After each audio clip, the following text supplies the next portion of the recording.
He had everything: money, power, influence. Yet nothing could prepare this billionaire father for what he saw that night.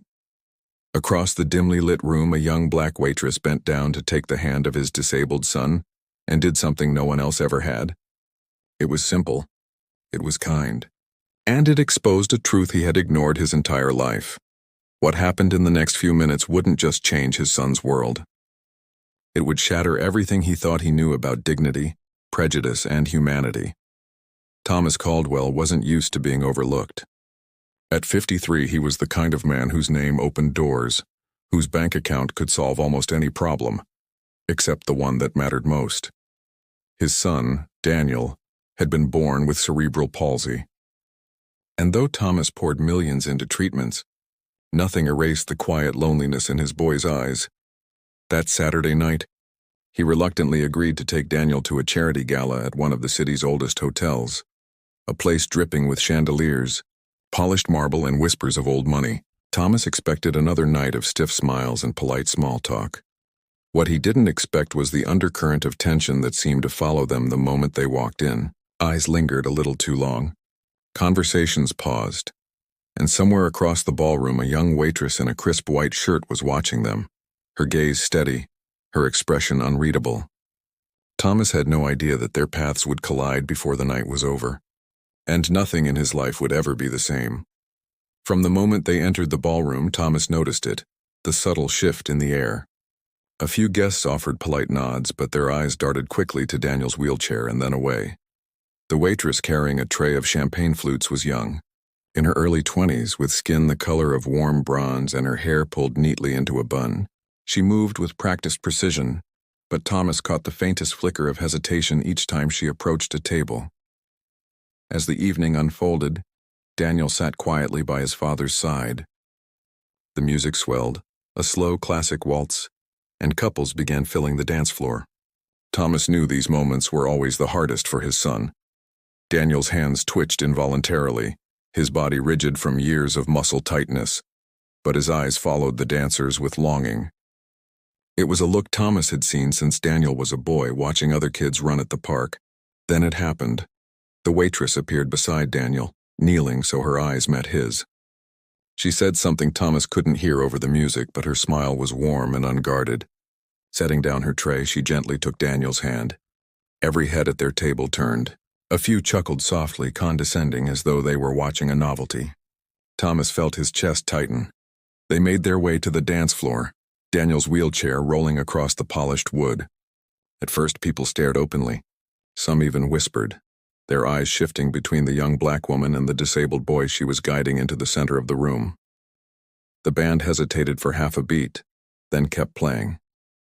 The waitress began a simple rhythm, one foot stepping forward, then back, holding Daniel's hand so he could mimic the motion from his seat. It wasn't much, but to Thomas it was monumental, yet not everyone saw it that way. He caught sight of an older couple near the bar, their expressions twisted with disapproval. Another man muttered something to his wife loud enough for the surrounding guests to hear. "This isn't the place for that." Heat rose in Thomas's face. He wanted to say something, anything. But before he could move, a hotel manager began walking briskly toward the dance floor. His jaw was set, his gaze locked on the waitress. Thomas's heart thudded against his ribs. Something told him this wouldn't end with a polite request. The hotel manager's shoes clicked sharply against the floor as he approached. His voice cut through the music like a blade. Without so much as a glance at Daniel, he told the waitress she needed to step aside immediately. His tone was clipped. His words wrapped in false politeness, but the meaning was unmistakable. You don't belong here, and neither does this moment. The band faltered and the crowd quieted, the atmosphere thick with unspoken judgment. Thomas felt his pulse hammering in his ears. The waitress kept her hands on Daniel's, her back straight, her chin lifted. She didn't argue. She didn't need to. Her defiance was in the way she refused to break eye contact with the boy, who for the first time in years was smiling without restraint. Then the manager reached out to touch her arm. It wasn't violent, but it was firm, the kind of gesture meant to remind someone of their place. Thomas stood so quickly his chair scraped against the marble floor. The sound echoed in the silence. He had confronted billion-dollar rivals, negotiated hostile takeovers, and stared down political opponents, but he had never felt fury like this. He crossed the room in a few strides, stepping between the manager and the waitress. For a second, their eyes locked. One man clinging to outdated rules, the other suddenly seeing those rules for what they truly were. All around them, whispers turned into murmurs. Phones began to rise. This was no longer just a dance. It was a challenge to the unspoken hierarchy that had long ruled rooms like this. And in that suspended moment, before anyone could speak, before anyone could decide how this would end, Thomas realized something that sent a chill through him. This wasn't the first time she had been stopped. It was just the first time someone like him was watching. The manager's hand fell away, but not because he wanted it to. The weight of dozens of eyes and a billionaire father's fury made retreat the only option. The music resumed, softer this time, but Thomas barely heard it. The waitress stayed with Daniel for the rest of the song, her hand steady, her smile unshaken. When it ended, Thomas thanked her, not with the hollow politeness of the room, but with the quiet, heavy gratitude of a man who had just seen his blindness. He realized the truth. For years he had fought for his son's dignity, yet he had ignored the dignity stolen from others every single day. That night didn't end with applause. It ended with Thomas watching the waitress return to her work, knowing that in another room on another night, there might not be anyone to step in.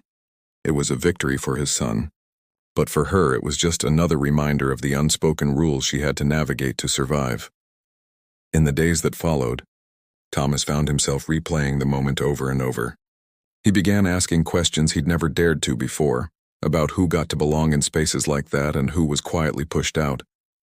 Because the truth is, racism doesn't always wear a badge or shout in the streets. Sometimes it hides behind policy, tradition, and standards. And if we only notice it when it touches our own lives, we're already too late. So I'll ask you, when the moment comes and you see it happening right in front of you, will you look away or will you step forward?